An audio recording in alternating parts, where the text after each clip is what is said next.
जो भारत की वास्तविक सत्ता का केंद्र हैं, प्रधानमंत्री और मंत्रिपरिषद। अनुच्छेद 74 और 75 ये तय करते हैं कि राष्ट्रपति की शक्तियों का असल में उपयोग कौन करेगा। अनुच्छेद 74 राष्ट्रपति को सहायता और सलाह देने के लिए मंत्रिपरिषद। यह अनुच्छेद संसदीय लोकतंत्र की नींव है। 1. मंत्रिपरिषद और प्रधानमंत्री। राष्ट्रपति को उसके कार्यों में सहायता और सलाह देने के लिए एक मंत्रिपरिषद होगी, जिसका प्रमुख प्रधानमंत्री होगा। 2. सलाह की बाध्यता। राष्ट्रपति इस सलाह के अनुसार ही कार्य करेगा। 44वां संशोधन 1978 राष्ट्रपति मंत्रिपरिषद को सलाह पर पुनर्विचार फिर से सोचने के लिए एक बार वापस भेज सकता है। लेकिन अगर मंत्रिपरिषद दोबारा वही सलाह दे तो राष्ट्रपति उसे मानने के लिए बाध्य है। 3. न्यायालय से सुरक्षा। मंत्रियों ने राष्ट्रपति को क्या सलाह दी, इसकी जांच किसी भी न्यायालय में नहीं की जा सकती। यह पूरी तरह गोपनीय होता है। अनुच्छेद 75 मंत्रियों के बारे में अन्य उपबंध विशेष प्रावधान। यह अनुच्छेद प्रधानमंत्री की नियुक्ति और मंत्रियों की जिम्मेदारी तय करता है। नियुक्ति अपॉइंटमेंट। प्रधानमंत्री की नियुक्ति राष्ट्रपति करेगा और अन्य मंत्रियों की नियुक्ति राष्ट्रपति प्रधानमंत्री की सलाह पर करेगा। मंत्रियों की संख्या 91वां संशोधन 2003। मंत्रिपरिषद में मंत्रियों की कुल संख्या प्रधानमंत्री सहित लोकसभा की कुल सदस्य संख्या के 15% से अधिक नहीं हो सकती। उत्तरदायित्व रिस्पॉन्सिबिलिटी। तारांकन सामूहिक उत्तरदायित्व। मंत्रिपरिषद सामूहिक रूप से लोकसभा के प्रति उत्तरदायी होगी। इसका मतलब है कि यदि लोकसभा में सरकार के खिलाफ अविश्वास प्रस्ताव पारित हो जाए तो पूरी सरकार को इस्तीफा देना पड़ता है। व्यक्तिगत उत्तरदायित्व। मंत्री राष्ट्रपति के प्रसाद पर्यंत प्लेजर ऑफ द प्रेसिडेंट पद धारण करेंगे, यानी प्रधानमंत्री की सलाह पर राष्ट्रपति किसी भी मंत्री को हटा सकता है। योग्यता। यदि कोई व्यक्ति संसद के किसी भी सदन, लोकसभा या राज्यसभा का सदस्य नहीं है तो वो केवल 6 महीने तक ही मंत्री रह सकता है। इस दौरान उसे किसी एक सदन का सदस्य बनना अनिवार्य है। शपथ और वेतन।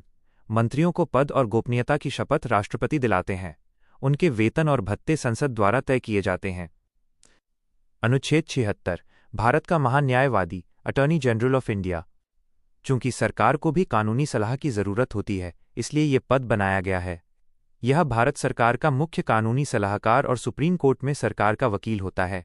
उसकी योग्यता सुप्रीम कोर्ट के जज के बराबर होनी चाहिए।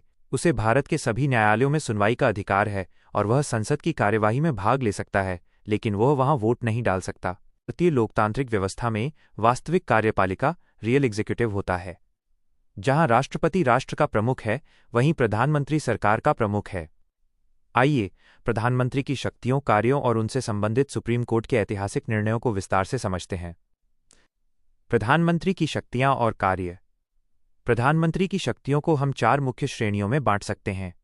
1. मंत्रिपरिषद के संबंध में शक्तियां। प्रधानमंत्री मंत्रिपरिषद का मुखिया होता है और उसकी स्थिति बराबरी वालों में प्रथम फर्स्ट अमंग इक्वल्स की होती है। मंत्रियों का चयन वो तय करता है कि कौन मंत्री बनेगा। राष्ट्रपति केवल उन्हीं व्यक्तियों को मंत्री नियुक्त करता है जिनकी सिफारिश प्रधानमंत्री करता है। विभागों का आवंटन वो मंत्रियों को विभाग पोर्टफोलियो बांटता है और उनमें फेरबदल कर सकता है। बैठकों की अध्यक्षता वो कैबिनेट की बैठकों की अध्यक्षता करता है और उसके निर्णय कैबिनेट पर हावी होते हैं। इस्तीफा और बर्खास्तगी वो किसी भी मंत्री से इस्तीफा मांग सकता है। यदि प्रधानमंत्री इस्तीफा दे दे तो पूरी मंत्रिपरिषद अपने आप भंग हो जाती है। 2. राष्ट्रपति के संबंध में शक्तियां। अनुच्छेद 78 प्रधानमंत्री राष्ट्रपति और मंत्रिपरिषद के बीच मुख्य कड़ी के रूप में कार्य करता है। सूचना देना। संघ के प्रशासन और कानून बनाने से संबंधित सभी निर्णयों की जानकारी राष्ट्रपति को देना प्रधानमंत्री का संवैधानिक कर्तव्य है। नियुक्तियों में सलाह। राष्ट्रपति द्वारा की जाने वाली महत्वपूर्ण नियुक्तियां जैसे सीएजी, महान्यायवादी, चुनाव आयुक्त प्रधानमंत्री की सलाह पर ही की जाती हैं। 3. संसद के संबंध में शक्तियां। सदन का नेता। प्रधानमंत्री लोकसभा का नेता होता है। सत्र बुलाना वो राष्ट्रपति को संसद का सत्र बुलाने और उसे समाप्त करने, सत्रावसान की सलाह देता है। लोकसभा भंग करना वो किसी भी समय राष्ट्रपति को लोकसभा भंग करने की सिफारिश कर सकता है। नीति घोषणा सरकार की सभी महत्वपूर्ण नीतियों की घोषणा वो सदन के पटल पर करता है। 4. अन्य शक्तियां वह नीति आयोग, राष्ट्रीय विकास परिषद, राष्ट्रीय एकता परिषद और अंतर्राज्यीय परिषद का अध्यक्ष होता है। वह देश की विदेश नीति को अंतिम रूप देता है और अंतर्राष्ट्रीय स्तर पर भारत का प्रतिनिधित्व करता है। प्रधानमंत्री की शक्तियों पर सुप्रीम कोर्ट के महत्वपूर्ण निर्णय। प्रधानमंत्री की शक्तियों और उनकी सीमाओं को लेकर सुप्रीम कोर्ट ने कई बार व्याख्या की है। 1. शमशेर सिंह बनाम पंजाब राज्य 1974। इस मामले में कोर्ट ने स्पष्ट किया कि संसदीय व्यवस्था में वास्तविक शक्ति प्रधानमंत्री और उनकी परिषद के पास है। राष्ट्रपति अपनी शक्तियों का प्रयोग बिना प्रधानमंत्री की सलाह के नहीं कर सकता। यह प्रधानमंत्री की सर्वोच्चता को स्थापित करता है। 2. एसपी आनंद बनाम एचटी देवेगौड़ा 1996।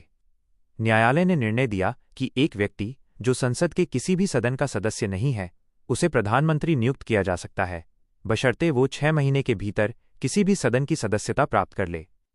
3. पीवी नरसिम्हा राव बनाम राज्य 1998। यह मामला सांसदों की रिश्वतखोरी से संबंधित था। कोर्ट ने कहा कि प्रधानमंत्री और सांसद सदन के भीतर दिए गए भाषण या वोट के लिए अदालत के प्रति उत्तरदायी नहीं है, संवैधानिक विशेषाधिकार, लेकिन यदि वे भ्रष्टाचार में लिप्त हैं तो कानून उन पर लागू होगा। 4. मनोज नरूला बनाम भारत संघ 2014। कोर्ट ने कहा कि प्रधानमंत्री को अपने मंत्रिपरिषद में मंत्रियों को शामिल करते समय संवैधानिक नैतिकता का पालन करना चाहिए और ऐसे व्यक्तियों को मंत्री बनाने से बचना चाहिए जिन पर गंभीर आपराधिक मामले हों। महत्वपूर्ण निष्कर्ष। Doctor B.R. अंबेडकर के शब्दों में, यदि हमारे संविधान के तहत किसी अधिकारी की तुलना अमेरिका के राष्ट्रपति से की जा सकती है, तो वो भारत का राष्ट्रपति नहीं बल्कि प्रधानमंत्री है। के कामकाज के तरीके और प्रधानमंत्री की जिम्मेदारियों को स्पष्ट करते हैं। इसके बाद हम अध्याय 2 संसद में प्रवेश करेंगे। अनुच्छेद 77 भारत सरकार के कार्य का संचालन। यह अनुच्छेद बताता है कि केंद्र सरकार के प्रशासनिक कार्य कैसे किए जाएंगे। 1. राष्ट्रपति के नाम पर कार्य। भारत सरकार की सभी कार्यपालिका कार्रवाइयां, एग्जीक्यूटिव एक्शंस औपचारिक रूप से राष्ट्रपति के नाम पर की हुई मानी जाएंगी। 2. प्रमाणीकरण ऑथेंटिकेशन। राष्ट्रपति के नाम पर किए गए आदेशों को उन नियमों के अनुसार प्रमाणित किया जाएगा जो राष्ट्रपति द्वारा बनाए गए हों। 3. कार्य आवंटन बिजनेस रूल्स। राष्ट्रपति भारत सरकार के कार्यों को अधिक सुविधापूर्वक करने के लिए और मंत्रियों के बीच कार्यों के बंटवारे एलोकेशन ऑफ बिजनेस के लिए नियम बनाएगा। महत्व। यह सुनिश्चित करता है कि सरकार का हर निर्णय कानूनी रूप से वैध हो और हर मंत्री को पता हो कि उसे क्या काम करना है। अनुच्छेद 78 राष्ट्रपति को जानकारी देने के संबंध में प्रधानमंत्री के कर्तव्य। ये अनुच्छेद राष्ट्रपति और प्रधानमंत्री के बीच संवाद का एक सेतु ब्रिज है। प्रधानमंत्री के 3 मुख्य कर्तव्य हैं। सूचित करना, संघ के प्रशासन और प्रस्तावित कानूनों लेजिस्लेशन से संबंधित मंत्रिपरिषद के सभी निर्णयों की जानकारी राष्ट्रपति को देना।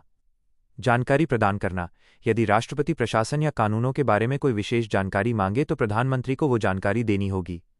मंत्रिपरिषद में विचार, यदि किसी मंत्री ने किसी विषय पर अकेले निर्णय ले लिया है तो राष्ट्रपति यह निर्देश दे सकता है कि उस मामले को पूरी मंत्रिपरिषद के सामने चर्चा के लिए रखा जाए। 10 से लेकर अब तक 2 सूची दी गई है। 1. भारत के राष्ट्रपतियों की सूची 1950 अब तक। भारत के राष्ट्रपति देश के प्रथम नागरिक और संवैधानिक प्रमुख होते हैं। क्रम, नाम, कार्यकाल, विशेष तथ्य। 1.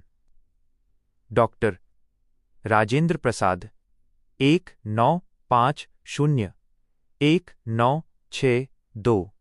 सबसे लंबे समय तक 12 वर्ष पद पर रहने वाले एकमात्र राधाकृष्णन 1962-1967। इनके जन्मदिन 5 सितंबर को शिक्षक दिवस के रूप में मनाया जाता है। 3. डॉक्टर जाकिर हुसैन 1967-1969। पद पर रहते हुए मृत्यु होने वाले पहले राष्ट्रपति। वराहगिरी वेंकटगिरी कार्यवाहक। 1969 डॉक्टर पद पर ही मृत्यु हुई। 6.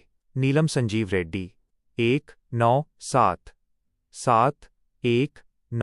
डॉक्टर शंकर दयाल शर्मा 1992-1997।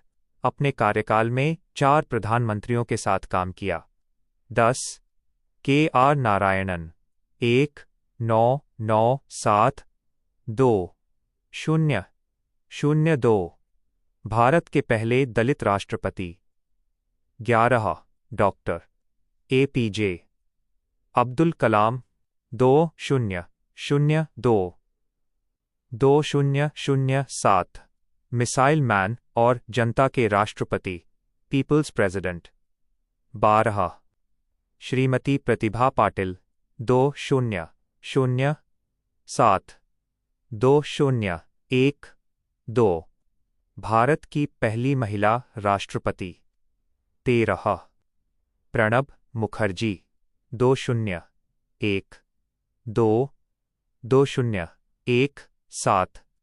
भारत रत्न से सम्मानित अनुभवी राजनीतिज्ञ 14 रामनाथ कोविंद 2022 दूसरे दलित राष्ट्रपति और उत्तर प्रदेश से पहले 15 द्रौपदी मुर्मू 2022 वर्तमान भारत की पहली आदिवासी महिला राष्ट्रपति और सबसे युवा 2 भारत के उपराष्ट्रपतियों की सूची 1952 अब तक उपराष्ट्रपति राज्यसभा के पदेन सभापति एक्स ऑफिशियो चेयरमैन होते हैं। क्रम नाम कार्यकाल 1 डॉक्टर सर्वपल्ली राधाकृष्णन 1952-1962 2 डॉक्टर जाकिर हुसैन 1962-1967 3